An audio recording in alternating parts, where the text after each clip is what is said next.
Her faith allowed her to accomplish the seemingly impossible, leaving her son Toby behind in hopes of a brighter tomorrow. Welcome to USA Stories channel. Do not forget to subscribe and activate the bell button to receive all new updates. Now let's go to the story. A kid called Daniel was born on the waterfront of Puerto Ogarrios in remote Jamaica at the beginning of 1997, precisely in the month of February. That boy was born and raised close to one of the world's most outstanding and representative moms, who gave him very strong encouragement and unwavering care. It was a woman named Inez. That child's father abandoned him when he was only an embryo, so he was born and reared without any parental contact. In that lovely and strange port, the woman didn't have any family. They had to head out, not knowing where they would end up, given the situation. The mother went to that location to get assistance for herself and her kid, and they remained in one of the woman's brother's homes. He treated her with great kindness, understanding that she had experienced a very trying period. She carried deep scars on her spirit from what had to transpire at that harbor. For the only reason that she had someone to fight for, she continued to fight after meeting this woman recently. The man married her after a few years.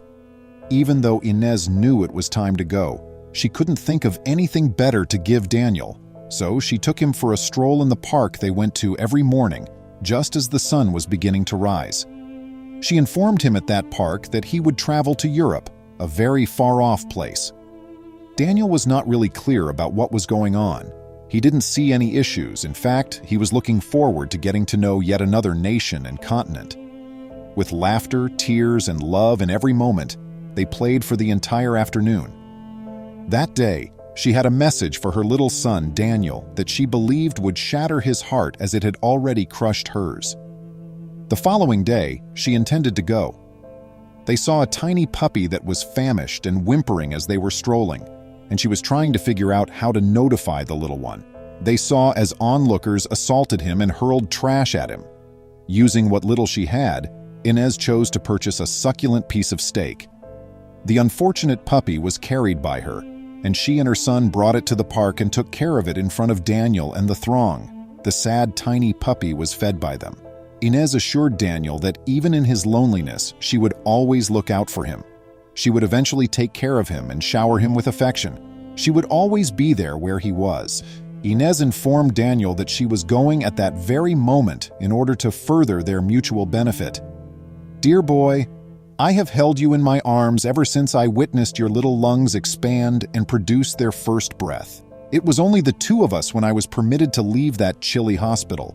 I held you up to the sky and firmly declared, 'Father, I will name my little son Daniel as one of your most obedient children. Please look after him for me.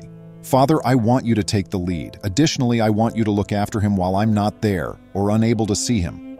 I also told him, 'Daniel, you are fortunate to have a heavenly Father who is the best of all, even though you do not have a physical father. This time, Daniel, I would want to remind you that your uncle will help you in whatever way you need it, and that you will be taken care of by the great being from above in heaven. Recall that it will only last a little while, and I will see you again as soon as I can. It will probably happen in a year.' Daniel's desired dog was brought home with the mother and boy, but Uncle Raphael didn't want a pet since he was getting married shortly, and pets required a lot of care. Uncle Raphael gave in to Daniel's insistence, but only on the proviso that the four-legged acquaintance would go once winter arrived. Daniel nodded grudgingly. As night fell, Inez put tiny Daniel to sleep. Inez kissed him on the forehead as the cuckoo clock chimed and walked away. When Daniel awoke, his mother had already departed, despite his frantic and exhaustive searches for her. Yes, the dog Daniel dubbed Toby provided him with comfort. He had a four-legged friend. It was 2 months later. Aunt Isabella wed Uncle Raphael. She was a bit antsy and she felt extremely uneasy witnessing the chaos that little Toby had produced when she got to Uncle Raphael's house. Uncle Raphael gave in to her demands and established a boundary. Daniel sobbed uncontrollably because Toby was all he had left of his mother Inez. After entering his room, he peered out the window. It was indeed there, perched on a stone.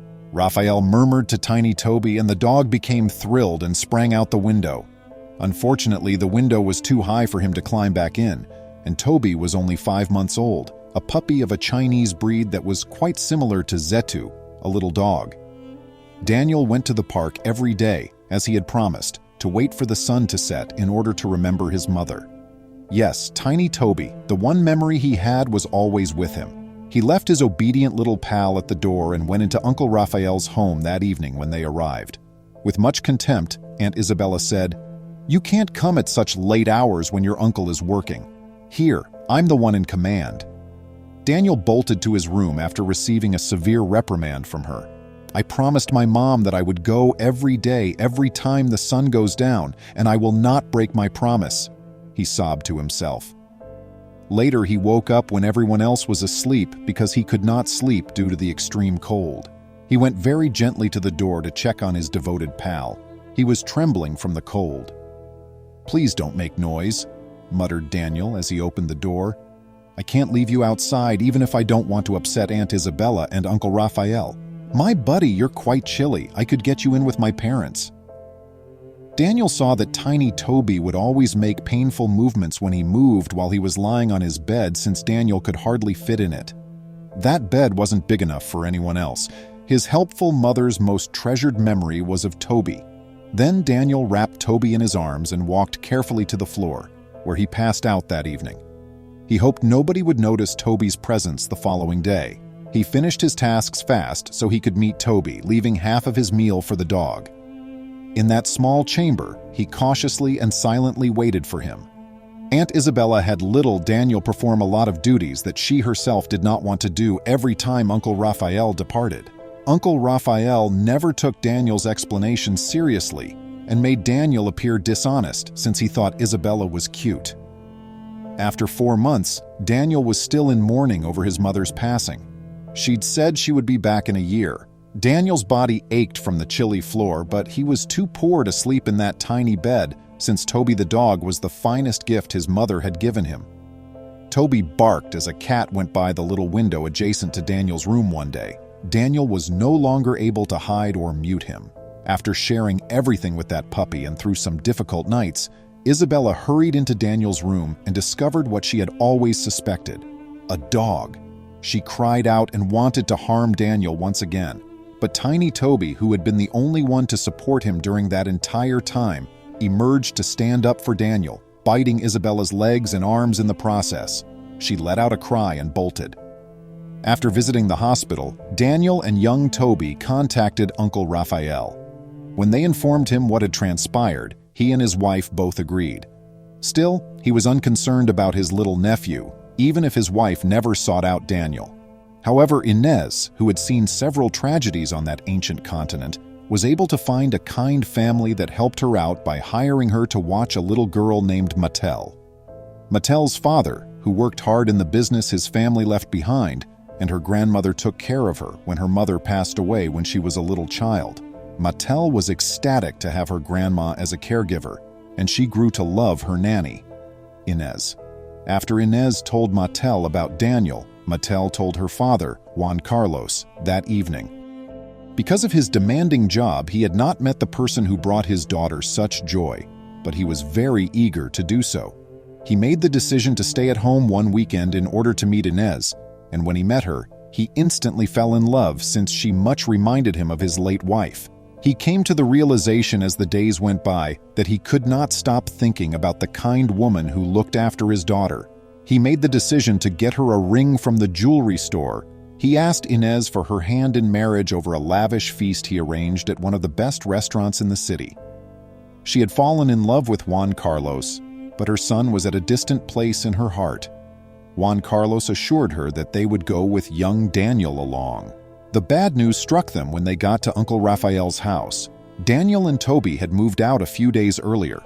Inez was distraught about Daniel's death and frantically raced around, shouting and sobbing. Juan Carlos had to comfort her. Tears were streaming down her face as she noticed a bright light coming from above. Yes, the sun was lowering in the western sky. She suddenly recalled Daniel's assurance that he would always wait for her at that park. Running to that park beside that modest house, she noticed a dog on a sidewalk and a toddler beneath a sidewalk in the distance. With all her strength, she yelled, "Daniel!" Daniel was the one who was overjoyed to see his mother. Knowing what was going on, little Toby was bouncing with joy. Once more, the mother and the kid were together as they had been from the start. They journeyed to far-off Europe, arriving in Madrid, Spain, where they pleasantly settled into a new family: Matel, Inez, Danielle, Juan Carlos, and of course the wonderful Toby, who was cherished by the family they established. Daniel never had to sleep beneath a bed again since their big, roomy bed was just next to his. Inez recalled what she had spoken when standing on the top floor of that stunning home after the joy that had filled her heart. Yes, she did recall who had looked after Daniel and her. "I appreciate you seeing. Would you kindly like and post the video on social media? We promise to get back to you as soon as we can." Please remember to subscribe to our channel, give us a thumbs up, and turn on the notification bell so you won't miss any of our videos. If you enjoyed the tale, the next video that plays on your screen will probably move you too.